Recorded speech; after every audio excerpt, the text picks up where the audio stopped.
Hello, how are you friends? అందరు ఎలా ఉన్నారు? ఈరోజు సాంబార్ ఎలా చేయాలో చేసి చూపిస్తాను. దానికి కావాల్సిన పదార్థాలు: కందిపప్పు, కొంచెం చింతపండు, సొరకాయ ముక్క, టమాటాలు, బెండకాయలు, పచ్చిమిర్చి, ఆనియన్స్, ములక్కాయ, ఉప్పు, కారం. ముందుగా మనం కందిపప్పుని బాగా వాష్ చేసుకొని ఇలా ప్రెషర్ కుక్కర్లో ఒక 4 విజిల్స్ వచ్చే వరకు ఉప్పు పసుపు వేసి మెత్తగా ఉడకబెట్టుకోవాలన్నమాట. చూసారా ఎంత మెత్తగా ఉడికిపోయిందో. ముందుగా కందిపప్పుని బాగా వాష్ చేసుకొని ఇలా ప్రెషర్ కుక్కర్లో 4 విజిల్స్ వచ్చే వరకు ఉడకబెట్టుకోవాలి. చూసారా ఎంత మెత్తగా ఉడికిపోయిందో. నెక్స్ట్ ప్రాసెస్ ఏంటో చూద్దాం. ఇంకో కుక్కర్ తీసుకొని మనం తీసి పెట్టుకున్న కూరగాయలన్నీ ముక్కలు కట్ చేసుకొని, ఇవి చాలా ఈజీగా అయిపోతుందండి. ముక్కలు వేసి ఉడకబెట్టి తాలింపులో వేసి అవి వేగాక ఇదంతా సోది లేకుండా సుత్తి లేకుండా ఈజీగా సాంబార్ ఎలా చేయాలో ఈరోజు చెప్తున్నాను అనమాట. దీనిలోనే కొంచెం సాల్ట్, కొంచెం కారం. నా వాయిస్ బాగాలేదు, కోల్డ్ చేసి ఏమనుకోకండి. కొంచెం కారం, కొంచెం పసుపు. చాలా ఈజీ ప్రాసెస్. దీనిలోనే కొంచెం ఆచి సాంబార్ మసాలా ఇది పౌడర్ వేసేస్తే కొంచెం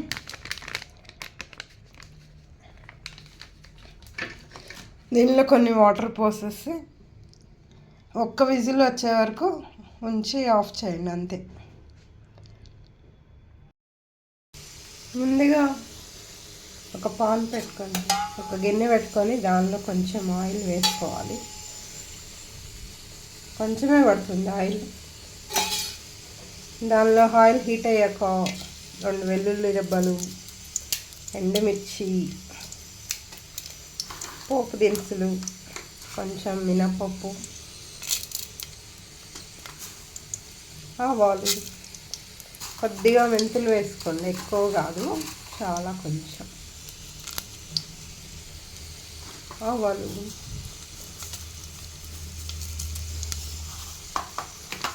జీలకర్ర,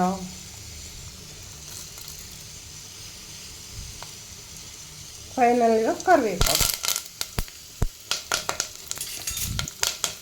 ఇవన్నీ కొంచెం ఫ్రై అవ్వాలి.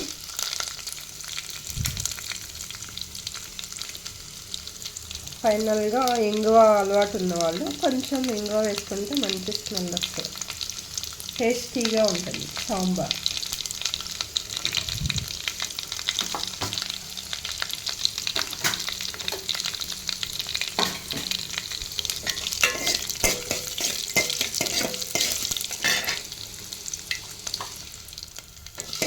ఇవి కొంచెం గోల్డెన్ బ్రౌన్ వచ్చినాయి కదా. ఇప్పుడు మనం ముక్కల్ని ఆల్రెడీ ఉడకబెట్టుకొని ఉంచుకున్నాం కదా, కొంచెం వాటిని దీనిలో వేసుకోవాలి.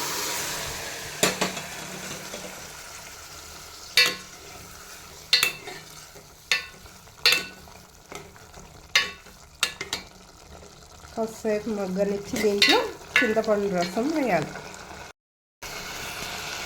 ఇవి కొంచెం ఆల్రెడీ ఉడకబెట్టుకున్నాయి కాబట్టి ఎక్కువసేపు ఉడకబెట్టుకునే అవసరం లేదు. దీనిలో మనం తీసి ఉంచుకున్న చింతపండు రసం వేసేద్దాం. ఇది కొంచెం మరిగాక అప్పుడు పప్పు వేద్దాం. ముక్కల్లో మనం ఆల్రెడీ పసుపు, ఉప్పు, కారం వేసాం కదా, అవి ఎట్లయినా సరిపోవు, ఇంకొంచెం యాడ్ చేసుకోండి మీ టేస్ట్కు తగినట్టు.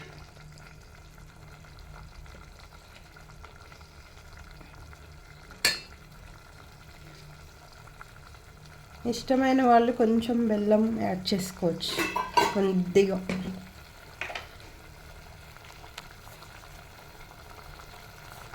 భోజనాల్లో సాంబార్ లాగా ఉంటుంది అన్నమాట.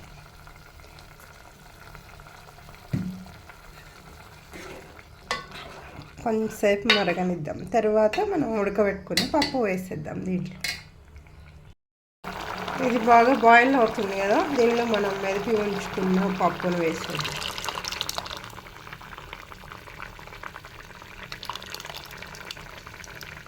పప్పు వేసేసి ఇంకొంచెం వాటర్ యాడ్ చేద్దాం.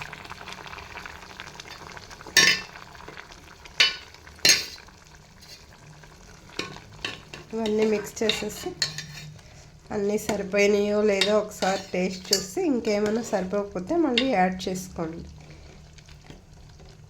ఎంత సింపుల్ అండ్ ఈజీ ప్రాసెస్ అండి. సాంబార్ అంటే అమ్మో చాలా ప్రాసెస్ చేయాలి అది ఇది అనుకుంటారు కదా, అలా ఏం లేదు, ఈజీ ప్రాసెస్. ఈసారి ఇలా ట్రై చేయండి. కొద్దిసేపు మరగనిద్దాము. ఇది బాగా బాయిల్ అవుతుంది కదా, ఈ స్టేజ్లో కొత్తిమీర వేసేసి స్టవ్ ఆఫ్ చేసుకోవడమే.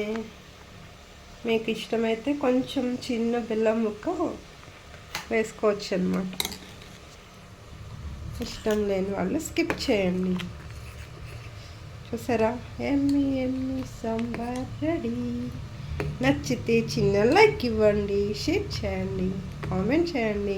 కొత్త వాళ్ళైతే సబ్స్క్రైబ్ చేసుకోండి.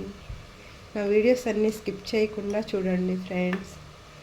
ఎంతో ఈజీగా సాంబారు ఎలా చేసుకోవాలో చూపించాను కదా, మీరు ట్రై చేయండి. ఒకసారి ట్రై చేసి ఎలా ఉందో చెప్పండి. మీ వాల్యుబుల్ కామెంట్స్ నాకు చాలా ఇంపార్టెంట్ అండి. Thank you for watching friends. Bye. ఎమ్మి ఎమ్మి సాంబార్ రెడీ.